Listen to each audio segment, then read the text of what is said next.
গণিতের জাদু। যে সকল সংখ্যার ডান দিকে 5 আছে তাদের বর্গ করার টেকনিকটা আমি আপনাদেরকে শেখাবো এখন। এখানে 5-5-এর বর্গ সংখ্যা কত? 25, এটা লিখে নাও। এবারে 14 এর পরবর্তী সংখ্যা হচ্ছে 15।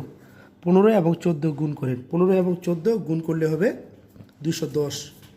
14 এবং 15 গুণ করলে হয়ে গেল 210, এটার বর্গমূল হয়ে গেল।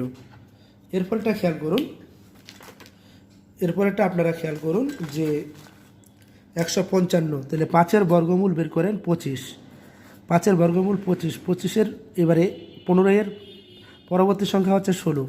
16 এবং 15 গুণ করুন, তাহলে আপনারা দেখুন যেটা হবে 240।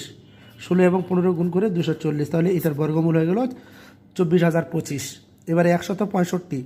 5-এর স্কোয়ার করুন, মানে বর্গ 25। 16 এর পরবর্তী সংখ্যা হচ্ছে 17। 17, এটাকে 17 এবং 16 গুণ করলে 272 হয়, তাহলে এটা উত্তর হয়ে গেল 27,225। আশা করি আপনারা ভালোভাবে বুঝতে পেরেছেন। আল্লাহ হাফেজ।